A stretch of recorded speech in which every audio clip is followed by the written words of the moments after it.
ጤና ይስጥልን ከአስራት ብሮድካስቲንግ ሰርቪስ የዕለቱን ዜና ይዘን ቀርበናል። ዋና ዋናዎቹን በማስቀደም እንጀምራለን። ቻናሉን ላይክ፣ ሰብስክራይብ፣ ሼር በማድረግ ለሌሎች ተደራሽ እንድታደርጉም በማክበር ጠይቀናል።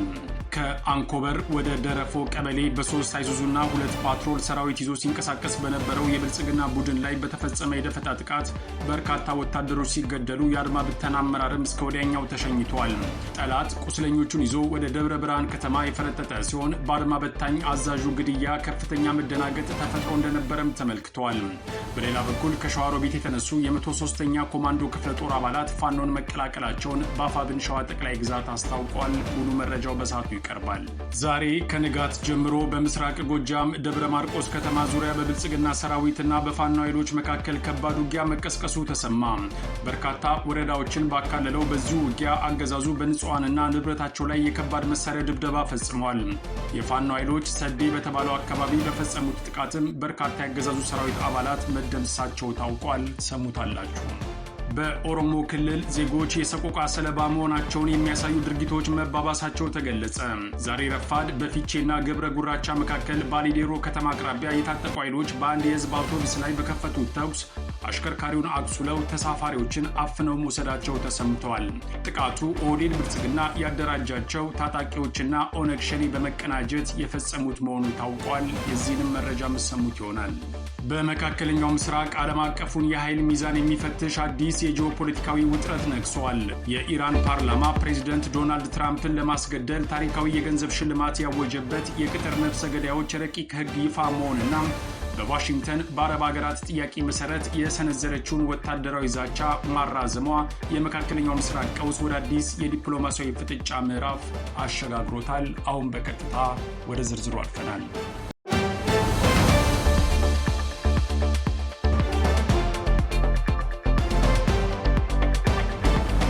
የብልጽግና ሰራዊት በደብረ ማርቆስ ዙሪያ ባሉ የፋኖ ይዞታዎች ላይ ዛሬ ከንጋቱ 11 ሰዓት ጀምሮ ጥቃት ለመክፈት ሞክረው እንደነበር ከቦታው የወጣው መረጃ አመልክቷል። ጎዛምን፣ ሰዴና ዲቡኝ የተባሉ ወረዳዎችን ባካለለው ይኸው የብልጽግና ሰራዊት የከባድ መሳሪያ ድብደባ በንጹሃን ላይ ጉዳት ከማድረስ ባለፈ ያመጣው ለውጥ ግን እንደሌለ ታውቋል። አንድ አርሶ አደር በዚሁ የብልጽግና የከባድ መሳሪያ ድብደባ ህይወቱ ሲያልፍ ንብረቱም እንደወደመ ተሰምተዋል። በባህር ዳር በቅርብ ርቀት በምትገኘው መሸንቲ ወረዳ ውስጥ ደግሞ የፋኖ ኃይሎች በመግባት በአገዛዙ ሰራዊትና የአድማ ብተና አባላት ላይ ሰብአዊ ኪሳራ ማድረሳቸው ተነግሯል። በደቡብ ጎንደር ዞንም ውጊያው የቀጠለ ሲሆን የብልጽግና ሰራዊት የተቀማቸውን ቦታዎች ለማስመለስና የፋኖ ኃይሎችን ለማጽዳት ያደረገው ሙከራ ከባድ መከላከል ገጥሞታል። የዛሬውን ውጊያ በተመለከተ ይህ ዜና እስከተጠናከረበት ሰዓት ድረስ ከፋኖ ኃይሎች በኩል የተጠቃለለ መረጃ ባይወጣም አገዛዙ ግን በአካባቢዎቹ ውጊያው መቀጠሉን አስታውቋል። በሐሙሲት፣ አርብ ገበያ፣ እስቴና አንዳ በተባሉ አካባቢዎች ውጊያ መኖሩን ያስታወቀው የብልጽግናው አገዛዝ ስለፈጃቸው ሰላማዊ ሰዎችና ስላቃጠለው ንብረት ግን ያለው ነገር የለም። ከባህር ዳር በቅርብ ርቀት ላይ በሚገኙ ቦታዎች የፋኖ ይዞታ እየተጠናከረ ጥቃቱም እየተባባሰ በመምጣቱ ብልጽግና ምንም ውጊያ በሌለበት ቦታ ሳይቀር የዘፈቀደ የከባድ መሳሪያ ድብደባ ሲያደርግ መመልከት የተለመደ ሆኗል። ዓላማውም ህዝብን ማሸበርና የፋኖ ኃይሎች ወደ ክልሉ ዋና ከተማ የሚያደርጉትን ግስጋሴ መክታት እንደሆነ ይታመናል ተብሏል። ይህም ቢሆን ግን ተልዕኮው በተደጋጋሚ የሚከሽፍበት የአብይ አህመድ ሰራዊት ዛሬም ፋኖን ማግኘት ባለመቻሉ ህዝቡ ላይ ከባድ መሳሪያ ሲያዘንብ መዋሉን ከቦታው ያገኘነው መረጃ አመልክቷል።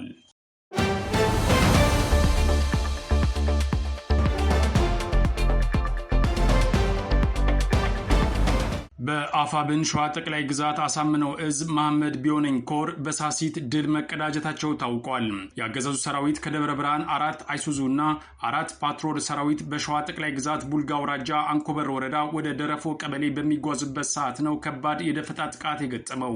አፋብን ሸዋ ጠቅላይ ግዛት አሳምነው እዝ መሐመድ ቢሆነኝ ኮር እቴጌ ጣይቱ ክፍለ ጦር ቃኞችና የሻለቃ አንድ ፋኖዎች አይደብስ በተባለ ቦታ ላይ ደፈጣ በመጣል መብረቃዊ ጥቃት ፈጽመውበታል ተብሏል። ከአንኮበር በ2 መኪና አድማ ብተና ጭኖ በቁንዲ አድርጎ ወደ ደረፎ ሲንቀሳቀስ የነበረው ጠላት የተመታ ሲሆን የአድማ ብተና አመራር ጭምር መወገዱም ታውቋል። በዚህ የተበሳጩት ያገዛዙ ሰራዊት አባላትና አድማ ብተናዎች በከፍተኛ ድንጋጤ አንኮበር ከተማ ውስጥ ግርግርና ረብሻ ሲፈጥሩ መዋላቸውም ተሰምተዋል። ጠላት ከ20 በላይ ቁስለኛውን ወደ አንኮበር የወሰደ ሲሆን ከ5 በላይ ወደ ደብረ ብርሃን ሪፈር ተጽፎላቸው እንደሄዱም የሸዋ ጠቅላይ ግዛት አስታውቋል። በአጠቃላይ በ4 አምቡላንስና አንድ አይሱዙ ሙትና ቁስለኛ ሲያግዝ ያልተነሳ የጠላት አስክሬን እንዳለም ታውቋል። ውጊያው እንደቀጠለ ሲሆን አጠቃላይ መረጃው ተጠቃሎ እንደሚቀርብ አፋብን ይፋ አድርጓል። ይህ በእንዲህ እንዳለ ያገዛዙ የ104ኛ ኮማንዶ ክፍለ ጦር መነሻውን ከሞጃና ወደራ ወረዳ ሰላ ድንጋይ ከተማ በማድረግ ወደ ሳሲትና አካባቢው ለማቅናት ያደረገው ሙከራ በፋኖ ጥቃት መክሸፉም ታውቋል።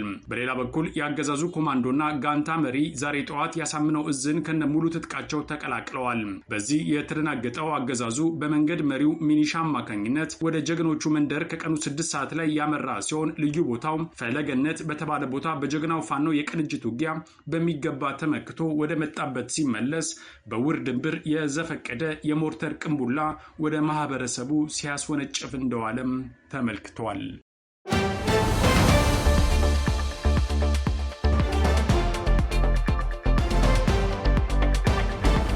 በመካከለኛው ምስራቅ ዓለም አቀፉን የኃይል ሚዛን የሚፈትሽ አዲስ የጂኦፖለቲካዊ ውጥረት ነግሷል።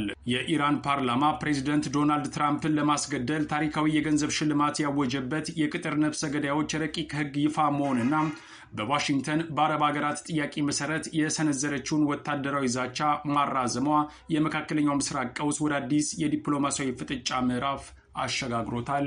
ዝርዝር መረጃው እንደሚከተለው ይቀርባል። በአሜሪካና በኢራን መካከል ያለው የዓመታት ፍጥጫ ወደ ከፋ ምዕራፍ እየተሸጋገረ መሆኑን የሚያሳዩ አዳዲስ መረጃዎች ወጥተዋል። የኢራን ፓርላማ የአሜሪካውን ፕሬዝዳንት ዶናልድ ጄ ትራምፕን ጨምሮ ከፍተኛ የምዕራባውያን መሪዎችን ለሚገድል ግለሰብ የ50 ሚሊዮን ዩሮ የገንዘብ ሽልማት የሚሰጥ የሕግ ረቂቅ እያዘጋጀ መሆኑ ደግሞ መነጋገሪያ ሆኗል። በሌላ በኩል ፕሬዝዳንት ትራምፕ በኢራን ላይ ሊወስዱት የነበረውን ወታደራዊ እርምጃ ለጊዜው ማራዘማቸውን አስታውቀዋል። የኢራን ፓርላማ የብሔራዊ ደህንነትና የውጭ ጉዳይ ፖሊሲ ኮሚቴ ሰብሳቢ ኢብራሂም አዚዝ እንደገለጹት ይህ አዲስ የሕግ ረቂቅ አሜሪካና እስራኤል ቀደም ሲል በኢራን ወታደራዊ መሪዎች ላይ ለፈጸሙት ግድያ አጸፋዊ ምላሽ ለመስጠት ያለመ ነው ብለዋል።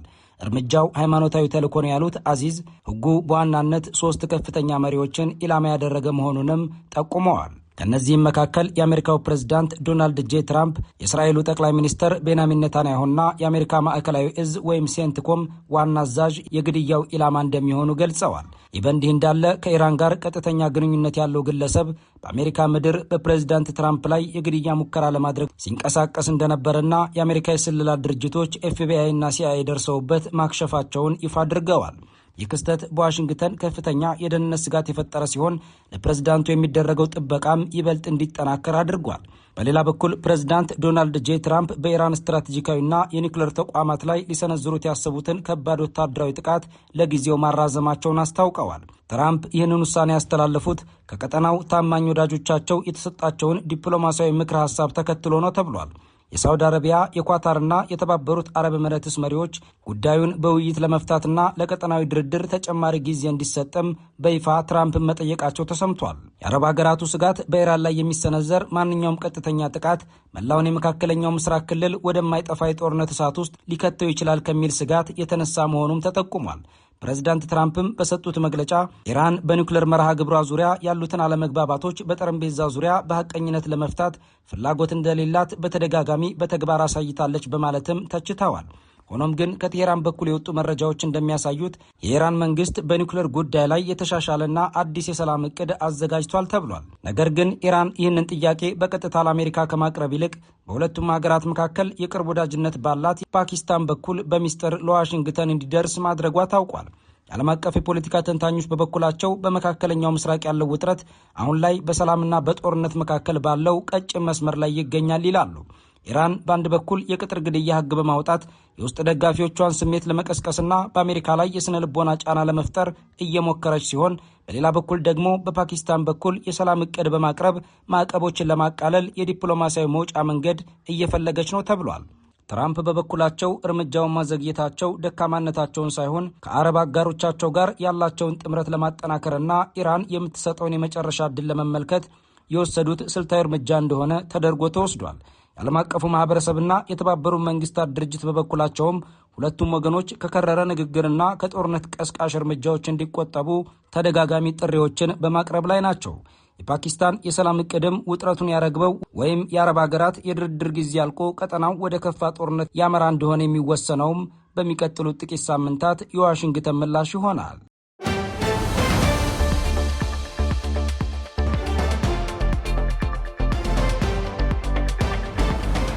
በኦሮሞ ክልል ዜጎች የሰቆቃ ሰለባ መሆናቸውን የሚያሳዩ ድርጊቶች መባባሳቸው ተገለጸ። ዛሬ ረፋድ በፊቼና ገብረ ጉራቻ መካከል ባሊዴሮ ከተማ አቅራቢያ የታጠቁ ኃይሎች በአንድ የህዝብ አውቶቡስ ላይ በከፈቱት ተኩስ አሽከርካሪውን አቁስለው ተሳፋሪዎችን አፍነው መውሰዳቸው ተሰምተዋል። ጥቃቱ ኦህዴድ ብልጽግና ያደራጃቸው ታጣቂዎችና ኦነግ ሸኔ በመቀናጀት የፈጸሙት መሆኑ ታውቋል። ዝርዝር መረጃው እንደሚከተለው ይቀርባል። በኦሮሚያ ክልል ውስጥ የህግ የበላይነት ሙሉ በሙሉ መጥፋቱንና የዜጎች ደህንነት ዋስትና ማጣቱን የሚያሳዩ ክስተቶች በከፍተኛ ሁኔታ እየተባባሱ መምጣታቸው ተገልጿል። ዛሬ ረፋድ በፊቼና በገብረ ጉራቻ መካከል በህዝብ ማመላለሻ አውቶቡስ ላይ የተፈጸመው አሰቃቂ ጥቃትና የጅምላ እገታም ዜጎች በገዛ ሀገራቸው እጅግ አሰቃቂ ሰቆቃ እየደረሰባቸው መሆኑንና ክልሉ ፍጹም ስርዓት አልበኝነት ውስጥ መውደቁን በግልጽ ያመላከተ ሆኗል። ባሊዶሮ ከተማ አቅራቢያ በተፈጸመው የሽብር ጥቃትም በፊቼና ገብረ ጉራቻ መካከል በሚገኘው አሊዶሮ ከተማ አቅራቢያ የታጠቁ ኃይሎች በህዝብ አውቶቡስ ላይ ከባድ ተኩስ ከፍተው ንጹሃኖችን ማገታቸው ታውቋል። ከአካባቢው በተገኘው መረጃ መሰረት የአውቶቡሱ ጎማዎችና መስተዋቶችም በጥይት የተመቱ ሲሆን አሽከርካሪውም በደረሰበት ተኩስ በጽኑ መቁሰሉ ተነግሯል። ታጣቂዎቹም በአውቶቡስ ውስጥ የነበሩ መንገደኞችን በሙሉ አውርደው ወደማይታወቅ ጫካ አፍነው መውሰዳቸውም ተገልጿል። የአካባቢው ነዋሪዎችና አሽከርካሪዎች እንደሚገልጹትም ይህ የ43 ኪሎ ሜትር የመንገድ ክፍል በተደጋጋሚ ጊዜያት ተመሳሳይ እገታና የዘረፋ ወንጀል የሚፈጸምበት ቀጠና ቢሆንም የስርዓቱ ኃይሎች ተባባሪ በመሆናቸው ዜጎች ለጥቃት ተጋላጭ እንዲሆኑ ተደርገዋል ይላሉ። ይህንን ተከታታይ የደህንነት ቀውስ በጥልቀት የሚከታተሉ የፖለቲካ ተንታኞችና የሰብአዊ መብት ተሟጋቾች በበኩላቸው በክልሉ በሚፈጸሙት እገታዎችና የሰላማዊ ዜጎች ስቃይ እንዲሁ በዘፈቀደ የሚከሰቱ የወንጀል ድርጊቶች አይደሉም ይላሉ። ይልቁንም ስልጣን ላይ ያለው ኦህዴድ ብልጽግና በጥቅምና በፖለቲካዊ ሴራ ካደራጃቸው ስውር የታጠቁ ኃይሎችና ከኦነግ ሸኔ ጋር በጋራና በቅንጅት የሚፈጽሙት ስልታዊ ጥቃት ነው ሲሉ ይገልጹታል። የብልጽግናው አገዛዝ መዋቅር ዜጎችን ከመጠበቅ ይልቅ እገታውን ለሚያካሄዱት ታጣቂዎች ከለላ በመስጠትና የደህንነት መረጃዎችን በማሳለፍ ቀጥተኛ ተሳታፊ የሆነ መምጣቱም በሀገሪቱ የህግ የበላይነት ሙሉ በሙሉ መክሰሙን ያረጋገጠ ነው ተብሏል። ይህ በብልጽግና ባለስልጣናትና በታጣቂዎች መካከል ያለው የጥቅም ትስስርም እገታንና ሰዎችን አፍኖ ገንዘብ መጠየቅን በክልሉ ውስጥ ዋነኛ የገቢ ማስገኛ ኢኮኖሚ ማድረጋቸውንም የቅርብ ምንጮች ገልጸዋል።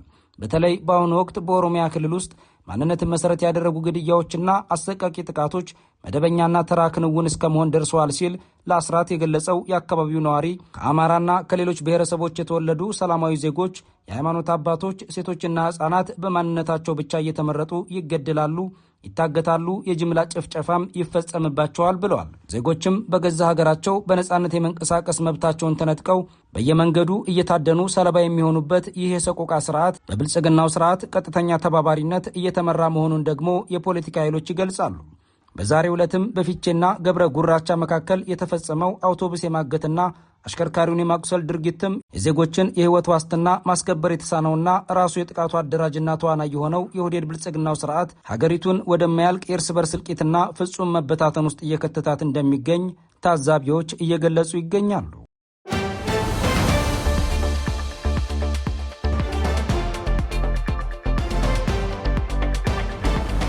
ከአስራት ብሮድካስቲንግ ሰርቪስ ለዕለቱ የነበረን ዜና ይህን ይመስላል። አብራችሁን ስለነበራችሁ ከልብ እናመሰግናለን። በያላችሁበት ሰላም